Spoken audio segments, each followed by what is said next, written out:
જય ગુરુદેવ વિદ્યાર્થી મિત્રો, આપણે ધોરણ 11માં અર્થશાસ્ત્રમાં આગળ વધીએ તો આપણે અર્થશાસ્ત્રની અંદર વાત કરતા હતા પાઠ ત્રીજો એટલે કે માંગ વિશે, જેમાં આપણે આની પહેલાંના લેક્ચરની અંદર માહિતી મેળવી હતી કે માંગ કોને કહેવાય અને માંગ પર અસર કરનારા પરિબળો કયા કયા હોય. જેમાં આપણે જોયું હતું કે માંગ પર અસર કરનારા મુખ્યત્વે બે પરિબળ છે, એક કિંમત અને બીજું કિંમત સિવાયના અન્ય પરિબળો, જેમાં અભિરુચિ, પસંદગી હતી, આવક હતી, સંબંધિત વસ્તુની કિંમત હતી, ભવિષ્યના ભાવો અંગેની અટકળ હતી અને વસ્તી. આ બધા પરિબળો જે છે જે માંગ ઉપર અસર કરનારા પરિબળો કહી શકાય. હવે આજે આપણે આગળ વધીએ તો હવે પછીનો ટોપિક આપણે જોવાનો છે એ છે માંગનો નિયમ. આપણે શરૂઆત કરવાની છે માંગના નિયમથી.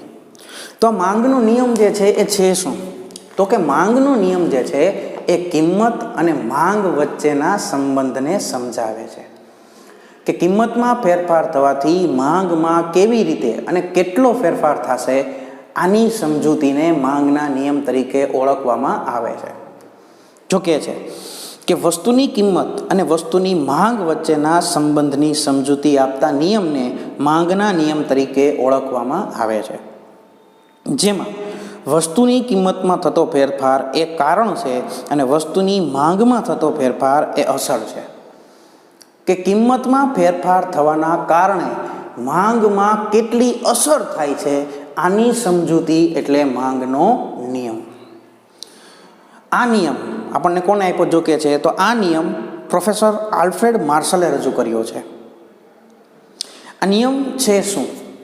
તો આપણને નિયમ સમજાવે છે કે જો અન્ય પરિબળ યથાવત રહે, અન્ય પરિબળ એટલે કિંમત સિવાયના અન્ય પરિબળ યથાવત રહે તો વસ્તુની કિંમત ઘટતા વસ્તુની માંગનું વિસ્તરણ થાય છે, જ્યારે વસ્તુની કિંમત વધતા વસ્તુની માંગનું સંકોચન થાય છે. આપણે આપણી ભાષામાં સરળતાથી લખી શકાય કે જો અન્ય પરિબળ યથાવત રહે તો કિંમત વધતા માંગ ઘટે છે અને એનાથી ઉલટું કે કિંમત ઘટતા માંગ વધે છે. આમ વસ્તુની કિંમત અને તેની માંગ વચ્ચે વ્યસ્ત સંબંધ છે અને આ વ્યસ્ત સંબંધની સમજૂતી એટલે જ માંગનો નિયમ. પણ આપણે નિયમ સમજવો હોય તો નિયમ સમજતા પહેલાં આપણે માંગના નિયમની ધારણાઓ અમુક બાંધવી પડે. તો આ માંગના નિયમની ધારણાઓ છે શું?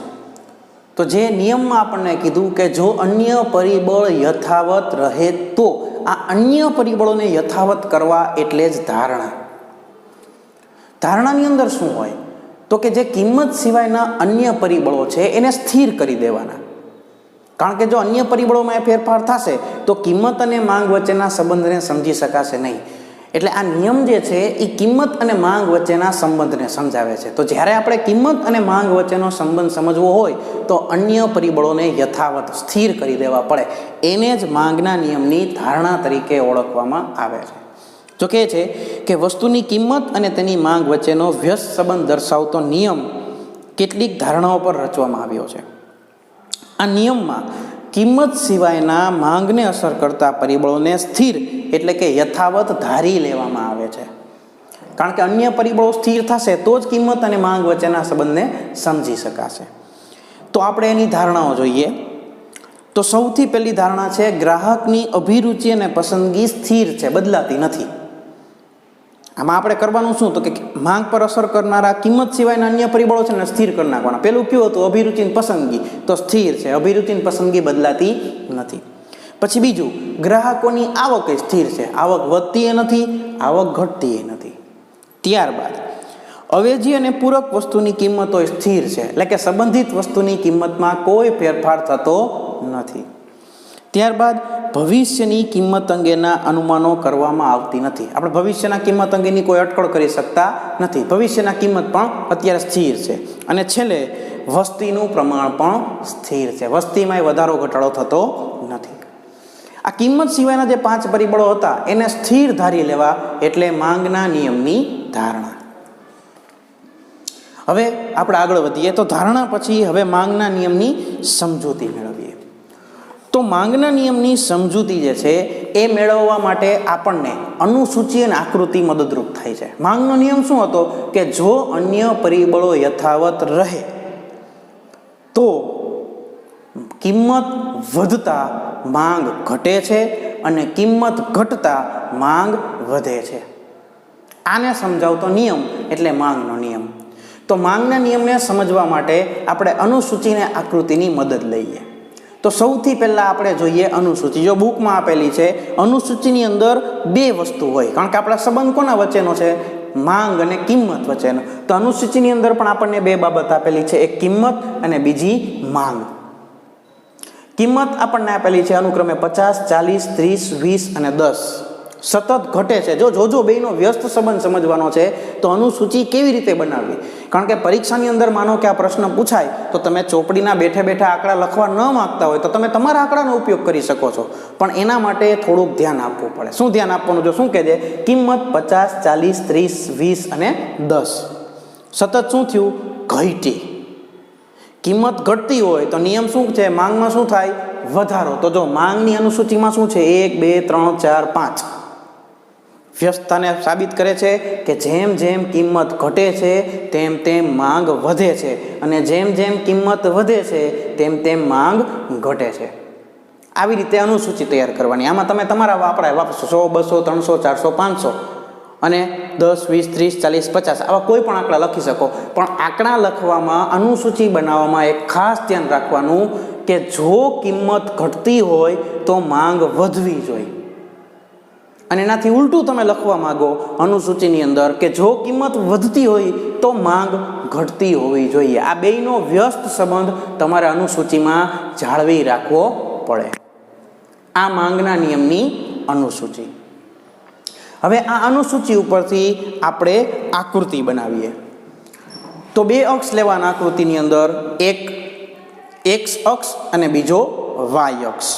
જો અહીંયા આપણને આપેલા છે આંકડાઓ કે આ અક્ષ જે છે આ એક્સ અક્ષ દર્શાવેલો છે અને આ અક્ષ જે છે એ વાય અક્ષ દર્શાવેલો છે. આ એક્સ અક્ષ, આ વાય અક્ષ, બે અક્ષ લેવાના. એક્સ અક્ષ ઉપર માંગ દર્શાવવાની, વાય અક્ષ ઉપર કિંમત દર્શાવવાની. બેઠે બેઠા આંકડા મૂકી દેવાના. આમાં આપણે આલેખમાં જોયું હતું કે સ્કેલમાં દોરવાનું એવું કાંઈ નહીં, પણ 1 સેન્ટીમીટર બરાબર એના બેઠે બેઠા આંકડા મૂકવાના. માંગ છે 1, 2, 3, 4, 5 અને કિંમત છે 10, 20, 30, 40, 50 મૂકી દેવાની. ત્યારબાદ અહીંયા શૂન્ય મૂકવાનો. જ્યાં એક્સ અક્ષ અને વાય અક્ષ બે છેદતા હોય, તમે આમ તો 10માં બધું આવતું હોય એટલે અહીંયા શૂન્ય મૂકવાનો. ત્યારબાદ તો બિંદુઓ જોડતા જવાના. જો 50ની હારે કયું છે તો કે 1, તો અહીંયા જોડ્યું આપણે. 40ની હારે 2, તો અહીંયા જોડ્યું. આવી રીતે જો બિંદુઓ જોડતા જવાના. અહીંયા આ બધાય બિંદુઓને જોડતી એક રેખા દોરવાની, DD, જેને આપણે કહેશું માંગ રેખા. અને જ્યાં જ્યાં આપણે બિંદુઓ કરેલા છે ત્યાં આપણે નામ આપશું A, B, C, D અને E. જો યાદ રાખવાનું, જે બિંદુઓમાં નામ આપીએ છીએ A, B, C, D, E A small letters, બીજી ABCD ના લખવાના, અને માંગ રેખા જે DD આપણે બનાવી છે, ડિમાન્ડ લાઈન, એ મોટી ABCD એટલે કે પહેલી ABCD લખવાની. આ આપણી આકૃતિ તૈયાર થઈ. હવે આકૃતિ ઉપરથી આપણે સમજૂતી લખવાની. જો ચોપડીમાં સમજૂતી છે, સરસ મજાની છે, પણ આપણે આપણી રીતે સમજીએ તો લખવો સરળ પડશે અને સમજવો સહેલો પડશે. તો જો હવે આપણે સમજૂતીની શરૂઆત કરીએ કે આકૃતિમાં જોઈ શકાય છે એક્સ અક્ષ ઉપર માંગ અને વાય અક્ષ ઉપર કિંમત દર્શાવવામાં આવેલી છે. આકૃતિમાં ABCDE 5 બિંદુઓ જોવા મળે છે, જેને જોડતી DD માંગ રેખા જોવા મળે છે. આવું તમારે ટૂંકમાં પહેલા પેરેગ્રાફમાં સમજાવી દેવાનું કે ભાઈ આકૃતિની અંદર એક્સ અક્ષ છે અને વાય અક્ષ છે. આ બે અક્ષ લેવામાં આવેલા છે. એક્સ અક્ષ ઉપર માંગ દર્શાવેલી છે અને વાય અક્ષ ઉપર કિંમત દર્શાવેલી છે. ABCDE 5 બિંદુઓ દર્શાવેલા છે અને આ 5 બિંદુઓને જોડતી રેખા DD માંગ રેખા જોવા મળે છે. હવે આપણે સમજૂતીમાં આગળ વધીએ. તો જો હવે બીજા પેરેગ્રાફમાં સમજૂતી કરવાની કે આકૃતિમાં જોઈ શકાય છે કે જ્યારે કોઈ પણ વસ્તુની કિંમત 30 રૂપિયા હોય છે ત્યારે એની માંગ 3 એકમની જોવા મળે છે. બરાબર. જ્યારે કિંમત 30 રૂપિયા છે ત્યારે માંગ 3 એકમની જોવા મળે છે. હવે માનો કે વસ્તુની કિંમત 30 થી વધી અને 50 જેટલી થાય છે. કિંમત 30 થી વધી અને 50 જેટલી થાય છે ત્યારે માંગ ઘટશે, 3 થી ઘટી અને 1 થવા પામે છે. આમ જો વસ્તુની કિંમત વધે છે તો વસ્તુની માંગ ઘટે છે. એનાથી ઉલટું આપણે વાત કરીએ કે જો વસ્તુની કિંમત 30 રૂપિયાથી ઘટી અને 10 રૂપિયા જેટલી થતી જોવા મળશે તો વસ્તુની માંગ 3 એકમથી વધી અને 5 એકમની થતી જોવા મળશે. એટલે કે જો વસ્તુની કિંમત ઘટશે તો વસ્તુની માંગ વધશે. આમ આકૃતિ પરથી સ્પષ્ટ રીતે સમજી શકાય છે કે જો વસ્તુની કિંમત 30 થી વધી અને 50 થાય છે તો વસ્તુની માંગ ઘટી 3 થી 1 એકમની થાય છે, અને જો વસ્તુની કિંમત 30 થી ઘટીને 10 રૂપિયા થાય છે તો વસ્તુની માંગ વધી 3 થી 5 એકમ સુધી થાય છે. આમ આકૃતિમાં જોઈ શકાય છે કે જો વસ્તુની કિંમત વધે તો વસ્તુની માંગ ઘટે અને જો વસ્તુની કિંમત ઘટે તો વસ્તુની માંગ વધે. આમ આકૃતિમાં માંગ અને કિંમત વચ્ચેના વ્યસ્ત સંબંધને સરળતાથી સમજી શકાય છે. આકૃતિમાં જે માંગ રેખા આપેલી છે ડીડી, જે ABCDE આ બિંદુઓને જોડે છે, એ ડાબી બાજુ ઉપરથી જમણી બાજુ નીચે તરફ ગતિ કરતી જોવા મળે છે, જેને માંગ રેખાનો ઋણ ઢાળ કહેવામાં આવે છે. આમ આ આકૃતિ પરથી સમજી શકાય છે કે કિંમત અને માંગ વચ્ચે વ્યસ્ત સંબંધ જોવા મળે છે. બસ આટલી સમજૂતી તમે લખો એટલે આપણા માંગના નિયમની સમજૂતી પૂરી. જો આ માંગનો નિયમ પરીક્ષાની અંદર પૂછાય તો તમારે ક્રમમાં લખવું પડે. કઈ રીતે? તો જો સૌથી પહેલા તો આપણે માંગ વિશે 2-3 લીટી સમજાવવાની, ત્યારબાદ માંગનો નિયમ લખવાનો કે ભાઈ આલ્ફ્રેડ માર્શલે આપણને માંગનો નિયમ આપ્યો છે ને એવું કહે છે કે જો કિંમત વધે તો માંગ ઘટે અને જો કિંમત ઘટે તો માંગ વધે. આમ આ માંગ અને કિંમત વચ્ચેના વ્યસ્ત સંબંધને માંગના નિયમની અંદર સમજાવવામાં આવે છે. ત્યારબાદ માંગના નિયમની ધારણાઓ.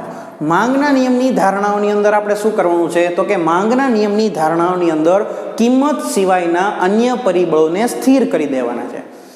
અભિરુચિ, પસંદગી, આવક, સંબંધિત વસ્તુઓની કિંમત, ભવિષ્યના ભાવોની અટકળ અને વસ્તી, આ 5 પરિબળોને સ્થિર કરી દેવાના. આ 5 પરિબળો સ્થિર થઈ જાય એટલે વાહે વધ્યું કયું તો કે કિંમત. એટલે આ નિયમની અંદર કિંમત અને માંગ વચ્ચેના વ્યસ્ત સંબંધને આપણે સમજાવવાનો છે. ધારણાઓ પૂરી થાય પછી અનુસૂચિ, અનુસૂચિ પછી આકૃતિ અને ત્યારબાદ એની સમજૂતી જે આપણે સમજાવી એ રીતે 2 પેરેગ્રાફની અંદર લખવાની. પહેલા પેરેગ્રાફની અંદર બેઝિક માહિતી આપી દેવાની કે 2 અક્ષ લીધા છે, 2 અક્ષ ઉપર શું લીધું, કઈ રેખા જોવા મળે છે, કયા બિંદુઓને જોડે છે, આ. અને ત્યારબાદ સમજાવવાનું. પહેલાં 30 કિંમત ધારવાની, 3 એકમ ધારવાના, પછી કિંમત વધારવાની, માંગ ઘટશે, કિંમત ઘટાડશો, માંગ વધશે. અને આવી રીતે સરસ મજાની સમજૂતી આપણે લખવાની થાય. અને આવી રીતે આ માંગનો નિયમ 3 અથવા 5 માર્કની અંદર પૂછાઈ શકે એવો ખૂબ મહત્વનો પ્રશ્ન કહેવાય. તો જ્યારે આ માંગનો નિયમ પૂછાય ત્યારે આપણે ખાસ ધ્યાનમાં રાખવાનું છે કે વ્યવસ્થિત રીતે લખવાનું રહેશે. અને ચોપડીમાં જે આકૃતિઓ આપી હોય ભલે, પણ આપણી જે આકૃતિ છે એ દોરવી અને સમજવી સહેલી પડશે. એટલે ખાસ કરીને આ આપણી આકૃતિને એક વખત જોઈ લેવી અને ઘરે દોરી લેવી. અનુસૂચિ પ્રમાણે આવી રીતે આ સરળતાથી આકૃતિ દોરવી. ચોપડીની પ્રમાણે આકૃતિ દોરવા જાશો તો થોડા ગૂંચવણમાં મુકાઈ જશો, અઘરું પડશે. એના કરતાં આપણી જે આકૃતિ છે એ તમને દોરવામાં ઘણી બધી સહેલી પડશે.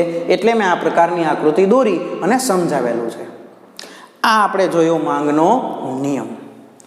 હવે માંગના નિયમ પછી આપણને સમજૂતી આપેલી છે. 2 પ્રકારના આપણને સંબંધ દર્શાવેલી છે, 2 પ્રકારની અસર દર્શાવેલી છે. એક આવક અસર છે અને બીજી અવેજી અસર છે. જો જેવું નામ છે ને એવું જ કામ છે. આ 2 અસર કોના ઉપર થાય છે તો કે માંગ ઉપર. જો સૌથી પહેલી કઈ અસર છે તો કે આવક અસર. આવક અસર એટલે શું તો કે આવકના કારણે માંગમાં જે ફેરફાર થાય એને આવક અસર. પણ ખાસ ધ્યાનમાં રાખવાનું છે કે આવકનો વધારો ઘટાડો થતો નથી. પણ આપણી ખર્ચની દ્રષ્ટિએ આવક વધે ઘટે છે. કઈ રીતે જો સમજાવે છે કે ગ્રાહકની નાણાકીય આવક સ્થિર રહે છે. દાખલા તરીકે માનો કે તમે 10,000 રૂપિયા કમાવો છો તો તમે 10,000 જ કમાવો છો, પણ જો વસ્તુની કિંમતમાં ઘટાડો થાય તો ગ્રાહકની ખરીદ શક્તિમાં વધારો થાય છે અને ગ્રાહકની વાસ્તવિક આવક વધે છે. કઈ રીતે આવક વધે જો સમજાવું તમને. માનો કે તમે 10,000 રૂપિયા કમાવો છો, આ 10,000માંથી અત્યારે જે કિંમત છે એમાંથી તમારે 8,000નો ખર્ચો થાય છે અને 2,000 રૂપિયા બચે છે.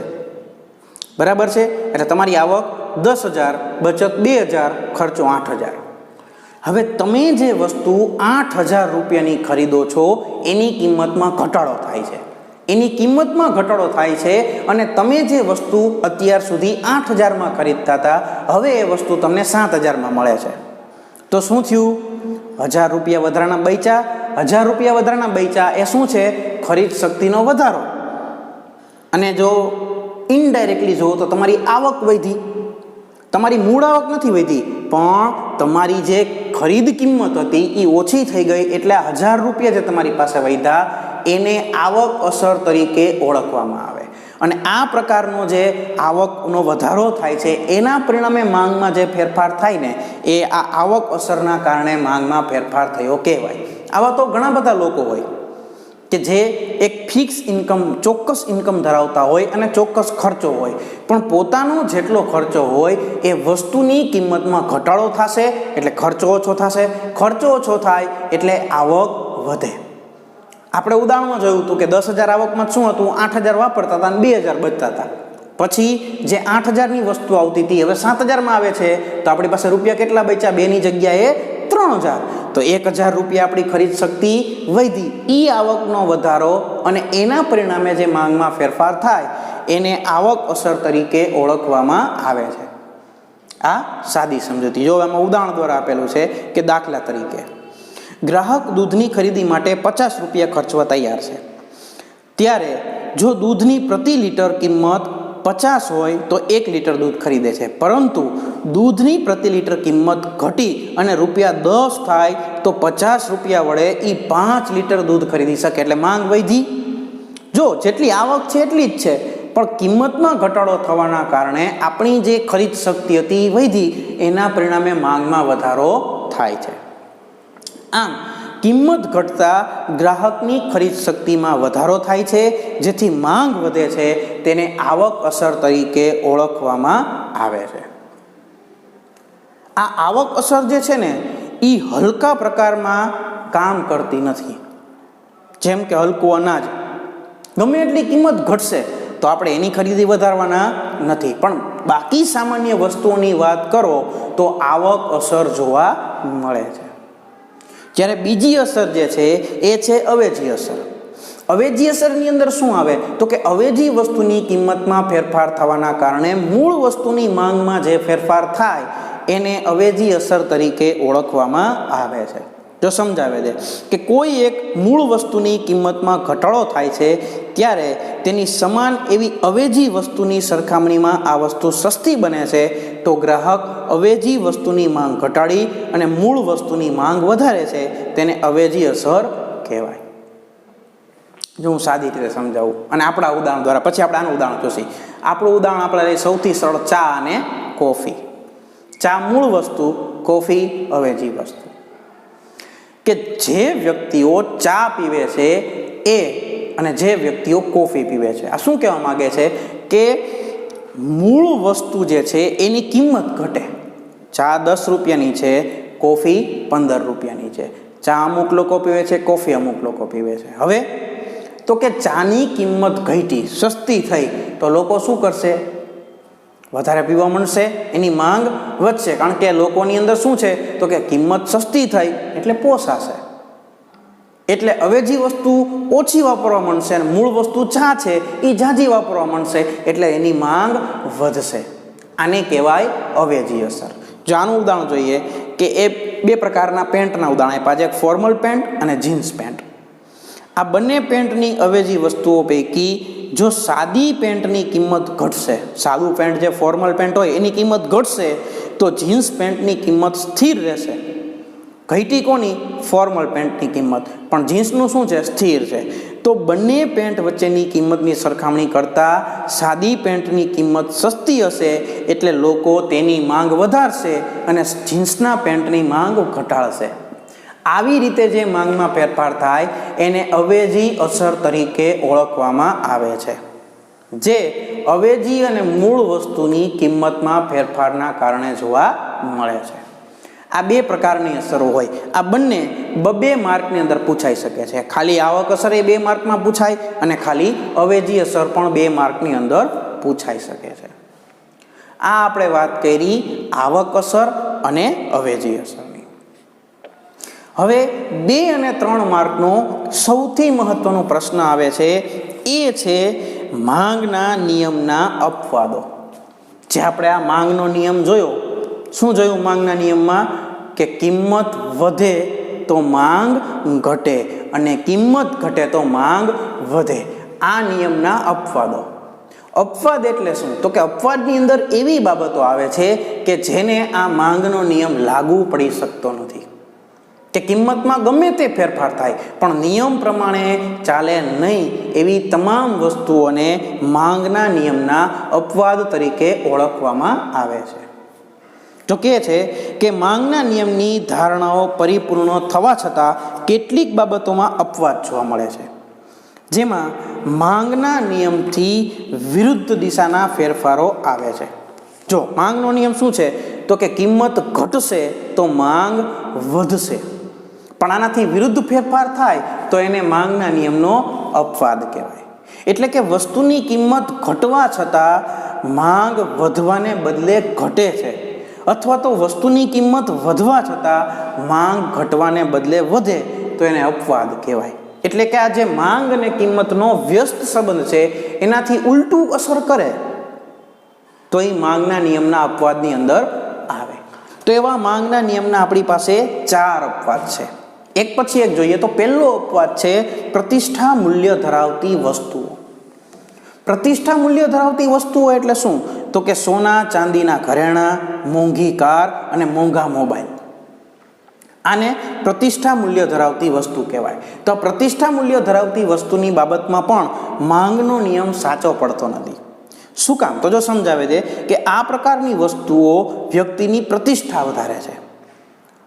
કે બધાય પાસે એપલનો મોબાઈલ ન હોય, બધાય પાસે મર્સિડીઝની કાર ન હોય, રેન્જ રોવર ન હોય, કે બધા પાસે કિંમતી ઘરેણાં ન હોય. આ બધી વસ્તુ એવી છે કે જે લોકોની પ્રતિષ્ઠામાં વધારો કરે છે. તો આ પ્રકારની વસ્તુમાં વ્યસ્ત શું કામ આવે? જો સમજાવે છે કે ધનવાન વર્ગના લોકો વસ્તુની કિંમત જેમ ઊંચી તેમ પ્રતિષ્ઠા જેટલી કિંમત ઊંચી હશે તેટલી તેઓ વસ્તુની માંગ ઘટાડવાના બદલે વધારશે. અને તેનાથી વિરુદ્ધ કે જો આની કિંમત ઓછી થશે તો એનું પ્રતિષ્ઠા મૂલ્ય ઓછું થઈ જશે તો ધનિક લોકો આની માંગ ઘટાડી દેશે. તો શું કહેવા માંગે છે કે પ્રતિષ્ઠા મૂલ્ય ધરાવતી વસ્તુઓ છે એ મોંઘી બનશે તો શું થશે? એનું મૂલ્ય વધશે, પ્રતિષ્ઠા મૂલ્ય વધશે, બધા લોકો વાપરી નહીં શકે. તો જે ધનવાન લોકો છે એ શું વિચારશું કે જો હું વધારે વસ્તુ વાપરીશ તો મારો મોભો વધશે. એટલે ધનવાન લોકો જે છે આ પ્રતિષ્ઠા મૂલ્ય વસ્તુ ધરાવતી વસ્તુઓ છે એની કિંમત વધવા છતાં એની માંગ ઘટાડવાને જગ્યાએ વધારશે. એટલે જો ઉલટું આવેલું, કિંમત વધી તો માંગ ઘટવાને બદલે શું થઈ? વધી ગઈ. એટલે આ પ્રતિષ્ઠા મૂલ્ય ધરાવતી વસ્તુને અપવાદ કહેવાય. અને એનાથી ઉલટું વિચારી કે જો આ પ્રતિષ્ઠા મૂલ્ય ધરાવતી વસ્તુઓની કિંમત ઘટી ગઈ તો એનું પ્રતિષ્ઠા મૂલ્ય ઘટી જશે. શું કામ? તો કે બધા વ્યક્તિને પોસાશે. તો ધનિક લોકો આની માંગ ઘટાડી દેશે. એટલે કિંમત ઘટી તો માંગ ઘટી. એટલે કિંમતના અને માંગના નિયમથી વિરુદ્ધ આવેલું એટલે પ્રતિષ્ઠા મૂલ્ય ધરાવતી વસ્તુને અપવાદ કહેવાય. પણ માત્ર ધનિક વર્ગોના સંદર્ભમાં જ વિચારવાનું. એટલે પહેલો અપવાદ આવ્યો પ્રતિષ્ઠા મૂલ્ય ધરાવતી વસ્તુઓ, સોના ચાંદીના ઘરેણાઓ કે મોંઘી કાર કે મોંઘા મોબાઈલ. બીજો અપવાદ છે અત્યંત સસ્તી વસ્તુઓ. આને અપવાદ શું કામ ગણવામાં આવે? તો કે આની કિંમતમાં ગમે એટલો ફેરફાર થાય એની માંગમાં કોઈ ફેરફાર નથી થતો. જો દાખલા તરીકે સમજાવે છે મીઠું, દિવાસળી, ટાંકણી, સમાચાર પત્ર. આ બધી વસ્તુ છે ને એ અત્યંત સસ્તી વસ્તુ છે. આની પાછળ વ્યક્તિની આવકનો સાવ થોડોક ભાગ વપરાતો હોય. દાખલા તરીકે મીઠું છે તો કિલોના શું ભાવ હોય? 20 રૂપિયા વધીને. તો માનો કે મીઠું સસ્તું શું તો આપણે 2 કિલો વાપરશું ના, નહીં, જેટલું જોઈ છે એટલું જ જોઈ છે. અથવા તો માનો કે મીઠાની કિંમત વધીને 30 થઈ ગઈ, શું આપણે વાપરવાનું બંધ કરી દઈશું? ના, નહીં ચાલે. એટલે અત્યંત સસ્તી વસ્તુ જે છે એ એવી વસ્તુ છે કે જેની પાછળ વ્યક્તિની આવકનો સાવ થોડોક ભાગ વપરાતો હોય, તો એની કિંમતમાં ફેરફાર ગમે એટલો થશે, એની માંગમાં કોઈ ફેરફાર જોવા મળશે નહીં. માનો કે ટાંકણી સસ્તી થઈ, ખોટે ખોટી 2-4 ટાંકણી ગમે આપણે મારશું? નહીં મારી. કે ટાંકણી મોંઘી થઈ તો જ્યાં જરૂર છે ત્યાં તો આપણે જોવાની જ છે. એટલે આ અત્યંત સસ્તી વસ્તુઓ છે એને એટલે અપવાદ ગણવામાં આવે છે કે એની પાછળ વ્યક્તિની આવકનો સાવ થોડો ભાગ વપરાય છે, જેથી એની કિંમતમાં ફેરફાર થવાથી માંગમાં સાવ નજીવો અથવા તો કોઈ પણ ફેરફાર જોવા મળતો નથી. એટલે એને માંગના નિયમનો અપવાદ ગણેલો છે. જેમાં કહે છે, આપણને સમજાવે છે કે મીઠું, દિવાસળી, ટાંકણી, સમાચાર પત્ર વગેરેની માંગ પાછળ ગ્રાહકની આવકનો ખૂબ નાનો ભાગ ખર્ચાય છે. તેથી આવી વસ્તુની કિંમતમાં વધારો ઘટાડો થવા છતાં ગ્રાહકના વસ્તુ પાછળના કુલ ખર્ચમાં કોઈ ફેરફાર થતો નથી, જેના કારણે આવી વસ્તુની માંગ ઉપર ગ્રાહક મોટી અસરો પાડતા નથી. દાખલા તરીકે ટાંકણી કે સ્ટેપલરની પિન ભાવ ઘટતા લોકો આ પ્રકારની માંગ વિશેષ પ્રમાણમાં વધારતા નથી અથવા તો સ્થિર રાખે છે. માનો કે સ્ટેપલરની પિન સસ્તી થઈ ગઈ, ગમે મારવા મળશું? ના, જ્યાં જોઈ છે ત્યાં જ જોઈ છે, જેટલી જોઈ છે એટલી જ જોઈ છે. એટલે આવી હલકા પ્રકારની વસ્તુઓમાં ગમે એટલો કિંમતમાં ફેરફાર થાય પણ એની માંગમાં કોઈ વિશેષ ફેરફાર થતો નથી. એટલે આ માંગના નિયમનો બીજો અપવાદ અત્યંત સસ્તી વસ્તુઓ. ત્રીજો અપવાદ છે એ છે હલકા પ્રકારની વસ્તુઓ અથવા તો નિમ્ન ગુણવત્તાવાળી વસ્તુઓ, અથવા તો એનું ત્રીજું નામ આપી શકાય ગિફન વસ્તુઓ. હવે આને શું કામ અપવાદ ગણીએ સમજીએ. જો કે આ પ્રકારની વસ્તુના સંદર્ભમાં દર્શાવતો ખ્યાલ સૌથી પહેલા, જો 1 માર્કમાં પૂછાય એવો પ્રશ્ન કહેવાય, સર રોબર્ટ ગિફન નામના વ્યક્તિએ વિકસાવ્યો છે, એટલે આને ગિફન વસ્તુઓ પણ કહેવામાં આવે છે. હવે હલકા પ્રકારની વસ્તુમાં શું થાય, તો જો ઉદાહરણ આપે છે કે ઘઉંની સરખામણીમાં જુવાર, શુદ્ધ ઘીની સરખામણીમાં વનસ્પતિ ઘી વગેરે જેવી ઉતરતી કક્ષા એટલે કે નિમ્ન કક્ષાની વસ્તુઓને હલકા પ્રકારની વસ્તુઓ કહે છે. આ પ્રકારની વસ્તુઓ ઉચ્ચ ગુણવત્તાવાળી વસ્તુઓની સરખામણીમાં સસ્તી હોય છે.